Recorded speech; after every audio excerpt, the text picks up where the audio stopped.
Saya sudah menyinggung beberapa kali mengenai peringatan dari FAO mengenai krisis pangan dunia. Oleh sebab itu, urusan yang berkaitan dengan musim kemarau betul-betul harus kita hitung benar-benar. Karena berdasarkan prediksi dari BMKG, 30% wilayah-wilayah yang masuk zona musim ke depan akan mengalami kemarau yang lebih kering dari biasanya.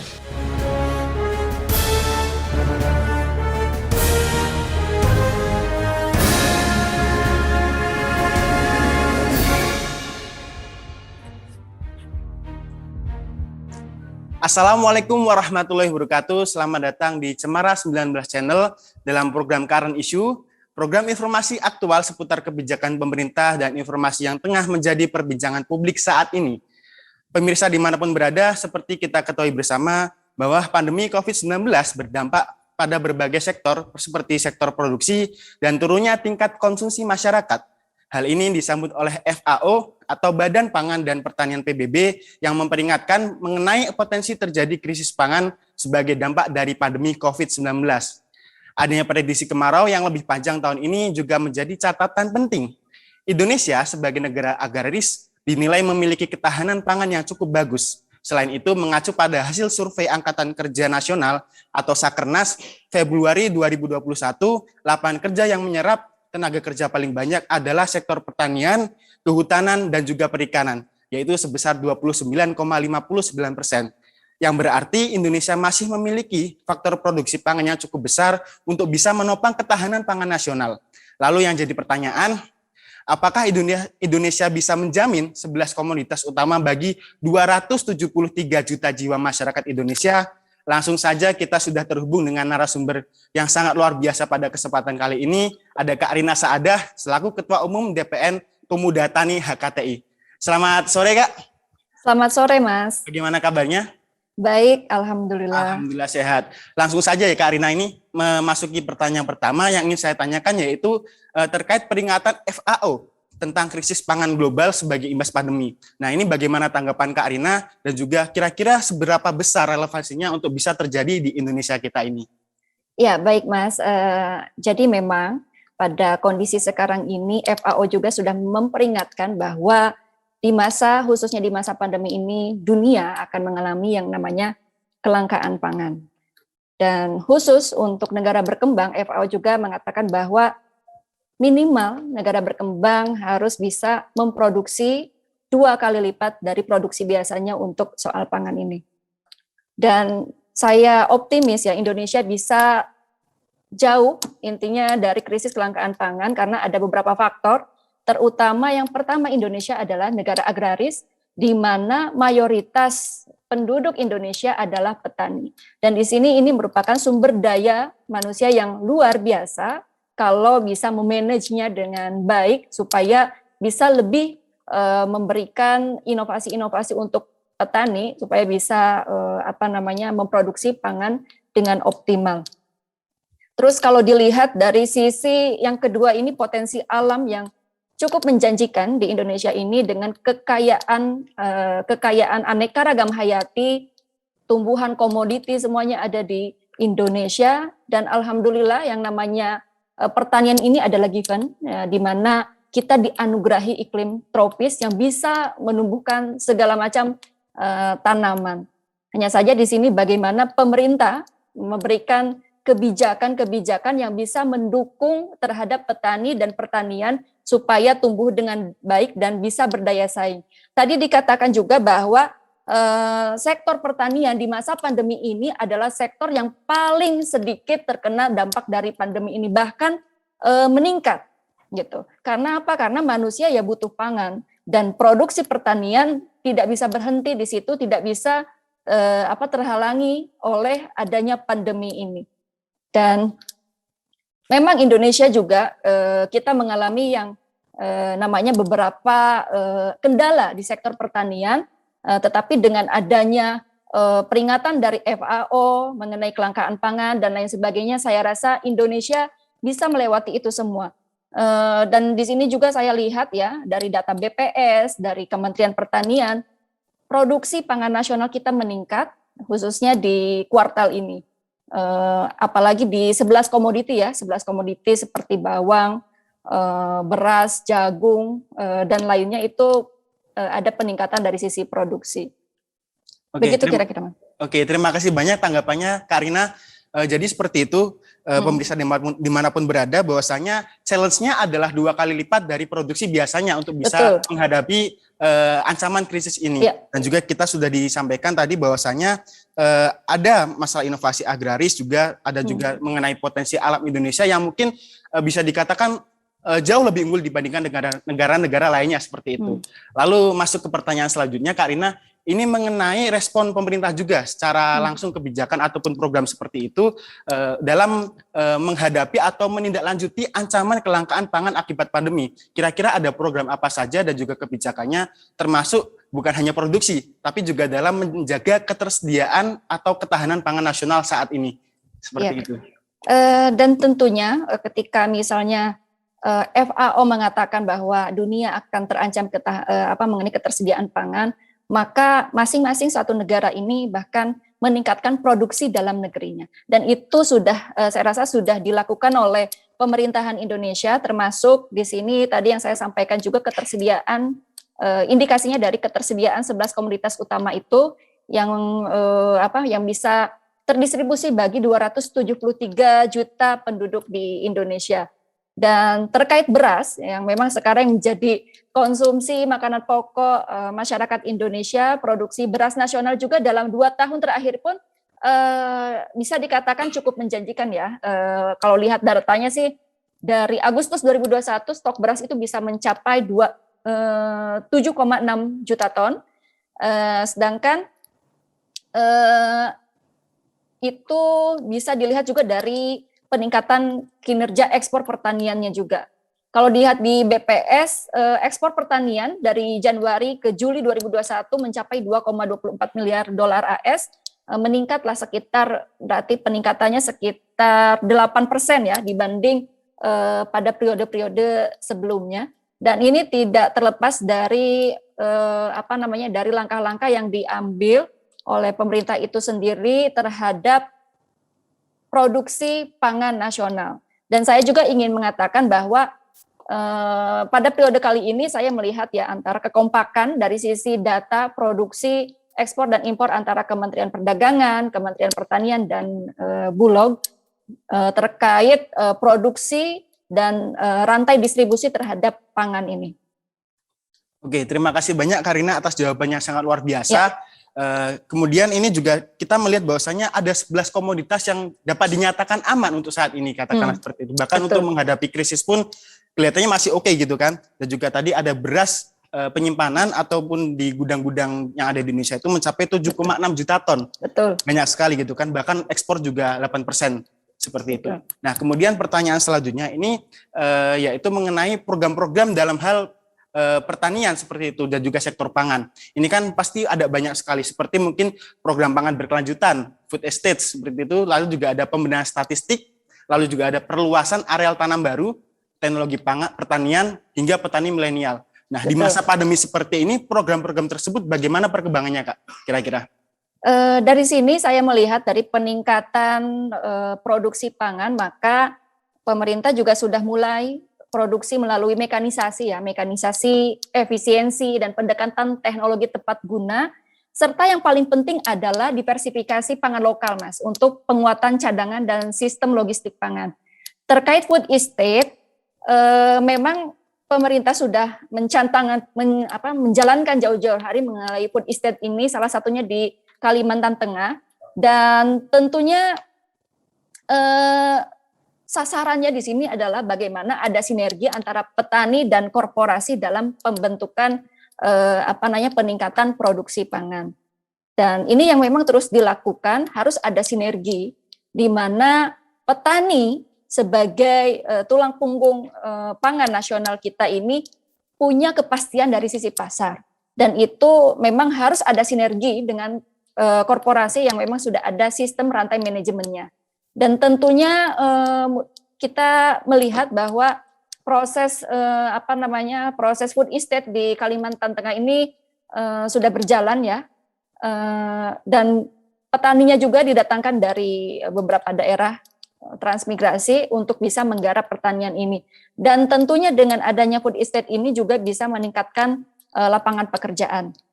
Tentunya juga yang selanjutnya mengenai petani milenial, saya sangat apresiasi ya terhadap Pak Presiden yang memang sampai saat ini beliau selalu mendukung yang namanya regenerasi petani.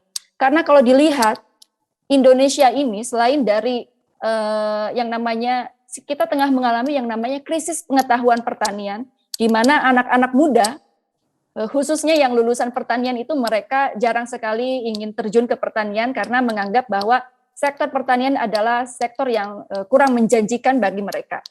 Dan tentunya ini harus ada solusi bagi petani milenial kita. Karena kita melihat 10 tahun ke depan, 20 tahun ke depan, kalau misalnya kita bukan hanya kelangkaan pangan kalau tidak ada yang namanya anak-anak muda yang mau menjadi petani. Nah, kita harus concern di sana. Apalagi ya di masa pandemi sekarang ini memang industri terus perkantoran dan lain sebagainya mereka meminimalisir tenaga kerja atau adanya PHK. Jadi mau tidak mau kembali ke kampung dan mau tidak mau juga mereka harus menjadi petani. Saya rasa dengan adanya masa depan di pertanian untuk anak-anak muda bisa menumbuhkan semangat anak-anak muda untuk menjadi petani. Caranya yaitu dengan ada kepastian dari sisi bahwa menjadi petani itu bisa menguntungkan. Dan saya bisa menyebut di sini anak-anak muda ini kalau misalnya tidak ingin bermain menjadi petani di on farm, mereka bisa juga di off farm dengan menjadi agropreneur. Dan sekarang untuk akses permodalan di sektor pertanian sudah sangat terbuka, sudah sangat mudah diakses, baik itu dari KUR ataupun dari pendanaan melalui fintech-fintech yang ada. Dan off-taker juga akan mudah untuk menyerap pertanian jika kualitas dari pertaniannya itu sesuai dengan spek yang ada. Tinggal bagaimana anak-anak muda, tinggal ada keinginan saja untuk petani, maka itu akan sangat mudah bagi mereka. Dan sebetulnya pertanian ini adalah profesi yang sangat menjanjikan. Dan tentunya ini tidak lepas dari political will dari pemerintah juga dalam mencetak petani-petani milenial. Oke, terima kasih banyak Kak Rina, jawabannya sangat luar biasa dan juga memotivasi para anak muda di Indonesia tentunya untuk bisa melirik dunia pertanian itu seperti apa dan juga bahwasanya tidak selalu petani itu penuh dengan keterbelakangan dan juga mungkin sederhana dan sebagainya, bahwasanya itu juga sektor yang menjanjikan seperti itu. Lalu sedikit juga menyinggung terkait dengan food estate ataupun juga terkait dengan perluasan lahan tanam baru, itu kan tadi juga sudah disebutkan ada di Kalimantan dan sebagainya. Dari pemerintah sendiri kira-kira ada nggak sih kayak bayangan capaian atau target yang diberikan untuk bisa, karena mengingat juga Indonesia masih banyak lahan-lahan yang belum digarap seperti itu. Betul. Kira-kira ada nggak target-target dari pemerintah untuk bisa memperluas lahan pertanian di Indonesia? Ya, tentunya sekarang memang pemerintah konsen di lahan-lahan strategis yang bisa menjadi food estate, karena kalau melihat fenomena saat ini, kita mendorong ya anak-anak muda untuk bertani, tetapi kadang mereka bingung kita harus bertani di mana, karena banyak sekali lahan-lahan produktif menjadi menjadi pemukiman, menjadi pabrik dan lain sebagainya. Akhirnya pemerintah melakukan upaya dalam hal menciptakan ketahanan pangan, misalnya salah satunya di Kalimantan Tengah ataupun ada di Sumatera. Terus ada di beberapa daerah yang lain sehingga bisa menjaga stabilitas pangan nasional kita dan bisa terkonsentrasi dalam pembukaan wilayah baru. Dan tentunya ini bisa meningkatkan lapangan pekerjaan bagi masyarakat di sektor pertanian. Oke, terima kasih banyak Kak Rina jawabannya, bahwasanya banyak yang mungkin mengkritik bahwasanya semua tanah jadi bangunan, dulunya pohon jadi bangunan dan sebagainya. Tapi kita juga sering lupa bahwasanya pemerintah juga tidak tinggal diam gitu kan. Betul. Berarti kan ada pemindahan lahan-lahan pertanian di luar Pulau Jawa seperti itu, yang mungkin bisa menjadi salah satu solusi buat teman-teman ketika mungkin juga mengalami PHK dan sebagainya seperti itu. Lalu kita lanjut ke pertanyaan selanjutnya nih. Pertanyaan yang mungkin cukup familiar juga karena beberapa akhir-akhir ini juga disinggung oleh Bapak Presiden Joko Widodo, yaitu terkait dengan kekayaan hayati tanaman konsumsi yang beragam seperti tanaman porang. Nah, porang ini juga digadang-gadang mampu menggantikan peran nasi sebagai sumber pangan masyarakat di Indonesia nantinya. Nah, bagaimana tanggapan Kak Rina terkait dengan hal tersebut? Tentunya memang Pak Presiden juga sempat mengatakan ya dalam beberapa kesempatan mengenai keistimewaan porang ini. Dan ini tentunya didukung oleh kampus-kampus pertanian yang ada di Indonesia, oleh para profesor peneliti terkait keistimewaan porang ini. Bahwa bahkan katanya porang ini menjadi pangan masa depan, bisa jadi pengganti nasi. Itu bukannya tidak mungkin, Mas, karena kalau kita melihat sekarang human behavior, ya, perilaku masyarakat kita setelah pandemi ini kan gaya hidupnya sudah mulai ke gaya hidup sehat. Yang pertama rajin olahraga, yang kedua makan makanan yang bergizi, yang ketiga yang rendah kalori dan lain sebagainya supaya imunnya bisa tetap stabil, bisa tetap baik sehingga bisa terhindar dari misalnya dari COVID. Nah, saya rasa dengan perubahan pola hidup masyarakat ini maka tahap demi tahap akan bergeser ke sumber pangan lainnya yang memang punya keistimewaan. Salah satunya porang ini, karena porang ini ya selain memang bergizi, dia juga low kalori dan low carbon, dan ini banyak sekali dicari apalagi oleh orang-orang yang memang punya punya gaya hidup sehat dan lain sebagainya. Dan ini saya rasa apa yang disampaikan Pak Presiden terkait porang ini luar biasa, bisa menjadi keanekaragaman pangan di luar nasi gitu, di luar beras.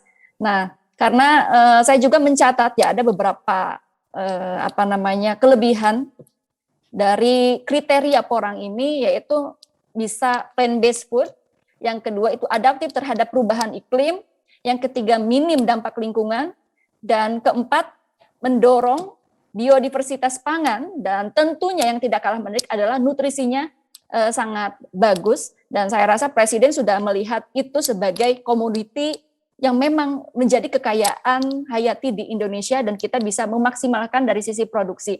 Yang penting adalah pasarnya jelas, ketersediaan pasar sehingga para petani ya ketika mereka menanam porang mereka jelas akan didistribusikan kemana. Kayaknya harus ada manajemen rantai distribusi satu pintu saja untuk misalnya untuk porang. Begitu, Mas. Oke, terima kasih banyak, jawabannya sangat luar biasa. Bahwasanya porang memang memiliki potensi yang sangat besar ya untuk bisa menggantikan salah satunya nasi seperti itu ataupun beras. Bahkan di beberapa kabar berita begitu saya lihat juga bahwasanya porang ini juga hasil panennya juga lumayan besar gitu. Apalagi ketika mungkin diberikan regulasi yang jelas oleh pemerintah seperti itu. Oke, kita lanjut ke pembahasan selanjutnya yaitu mengenai selain pemerintah harus berfokus pada pemenuhan kebutuhan pangan, tentu saja pemerintah juga harus berfokus pada kesejahteraan petani. Betul. Nah, dalam hal ini, di pandemi seperti ini, kira-kira kebijakan apa saja yang sudah dikeluarkan pemerintah untuk bisa memberikan kesejahteraan untuk para petani kita di Indonesia ini? Kalau terkait kebijakan yang memang pemerintah selalu menjaga yang namanya stabilitas harga, supaya bagaimana ada jaminan untuk para petani ketika mereka bertani harus ada ketersediaan atau pasar. Ketersediaan pasar. Nah, itu yang menjadi salah satu fokus kebijakan dari pemerintah pada saat ini. Terus yang kedua yang memang saya ingin sampaikan adalah bahwa dari sisi pembiayaan. Nah, ketika pemerintah menyalurkan KUR untuk pertanian itu harus ada yang namanya jaminan, dan memang sekarang sudah mulai dibentuk yang namanya kelompok usaha bersama ya, ataupun kita kalau di UMKM kelompok usaha bersama, tapi kalau di pertanian kita bilangnya gapoktan yang memang sudah terfokus dalam yang namanya pemetaan wilayah komoditinya, sehingga pasarnya jelas, terus pendistribusian untuk akses kurnya juga jelas. Nah, terus yang ketiga yang saya katakan tadi bahwa dari sisi kebijakan untuk menopang sumber daya manusianya ini, pemerintah sudah menggalakkan yang namanya regenerasi petani muda untuk bisa terjun ke sektor pertanian, baik itu di hulu maupun di hilir. Dari sini ada yang tidak adanya gap generasi antara petani yang sudah ada sekarang dengan petani milenial. Nah, ini yang perlu terus digalakan supaya memang ada stabilisasi dari hal jumlah petani di masa depan. Oke, terima kasih banyak. Jawabannya sangat luar biasa di sini. Bahwasanya saya mencatat ada 3 hal yang mungkin benar-benar diperhatikan pemerintah untuk bisa mensejahterakan para petani, stabilitas harga, pinjaman kredit usaha rakyat, hingga adanya regenerasi SDM seperti itu. Sedikit menyinggung terkait dengan stabilitas harga kembali, ini kemarin juga sempat ramai dibicarakan bahwasanya harga cabai kemarin juga sempat turun drastis dan sebagainya. Itu adalah suatu permasalahan musiman kalau saya lihat, Kak, seperti itu. Betul. Nah, itu kira-kira penyebabnya apa saja dan juga apakah ada cara untuk menanggulangi itu dari sudut pandang pemerintah ataupun para petani itu sendiri, Kak? Iya, saya katakan memang untuk ketidakstabilan komoditi bukan hanya di cabai saja ya, Mas. Saya rasa ini harus ada solusi tepat guna untuk para petani. Harus ada solusi yang inovatif. Kalau memang dari sisi saya, kacamata saya sebagai Ketua Umum Pemuda Tani HKTI, yang memang tugas saya itu adalah meregenerasi petani muda. Banyak sekali inovasi-inovasi yang sudah diciptakan untuk meminimalisir kejadian seperti ini.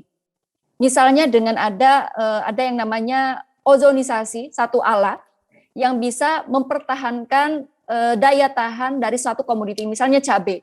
Ketika harga sekarang sedang anjlok misalnya, para petani bisa menyimpan cabai itu dengan cara adanya sistem cold storage tapi yang berbasis ozonisasi sehingga bisa menjaga daya tahan. Ketika harga bagus, kualitas dari cabainya juga masih bagus, dan itu saya sudah melihat beberapa inovasi. Tinggal bagaimana ada konsen pemerintah dalam hal peningkatan sumber daya yang sudah ada ini. Dan yang kedua, yang memang sekarang kita ada yang namanya disrupsi free trade, atau disrupsi ini salah satunya adalah yang menjadi dinamika global ya, persaingan persaingan dagang atau perdagangan bebas, yang mana sekarang produk-produk pertanian itu diolah sedemikian rupa menjadi produk nilai tambah yang bisa menghasilkan nilai tambah juga untuk para petani. Nah, di sisi lain kita juga harus inovatif dalam menciptakan added value untuk satu produk ini. Dan saya sudah keliling ke daerah-daerah melihat bagaimana di daerah-daerah ini mereka melakukan yang namanya diversifikasi produk. Misalnya dari cabai menjadi cabai kering dengan kualitas yang bagus, dan itu di pasaran sangat bagus, Mas, harganya. Dan ini bisa menjadi salah satu solusi bagi petani menciptakan added value dari satu produk pertanian ini. Nah, dan tentunya ketika adanya perdagangan bebas dari luar, maka produk-produk kita bisa bersaing. Kalau dilihat di supermarket kan, di mall-mall, ini ada misalnya ada cabai made in mana, made in Korea, sudah jadi cabai bubuk, ini cabainya khas Korea dan lain sebagainya. Lah, orang cabai di kita juga lebih bagus kok, lebih bagus, lebih pedas gitu loh. Tinggal bagaimana kita memberikan kemasan yang bagus. Yang tadi yang bisa dijadikan solusi adalah berarti reposisi peningkatan dari satu produk produk yang masih mentah menjadi produk yang mempunyai nilai yang tinggi. Terus yang kedua inovasinya, terus tentunya harus ada juga yang namanya new paradigm yang selalu dikemukakan oleh Pak Presiden, yaitu cinta produk dalam negeri. Itu yang menjadi kuncinya. Terus yang terakhir adanya added value-nya, ada nilai tambah dari satu produk itu. Apalagi sekarang kan sudah ada yang namanya marketplace, secara online masyarakat bisa mengakses produk dimanapun dan kapanpun melalui marketplace.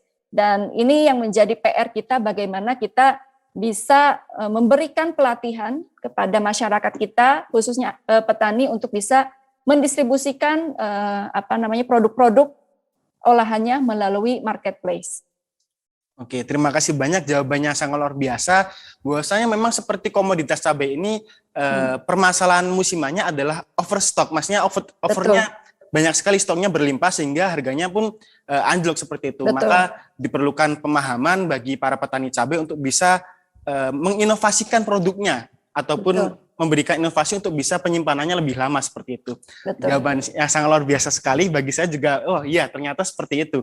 Kemudian kita coba lanjut ke pertanyaan terakhir. Ini terkait dengan Mbak Kak Rina sendiri. Ini ada nggak himbauan yang ingin diberikan kepada masyarakat, khususnya petani, untuk tidak panik dan juga terus berinovasi dalam menghadapi ancaman krisis pangan dunia ataupun menghadapi kondisi yang cukup sulit di pandemi seperti ini, Kak? Ya.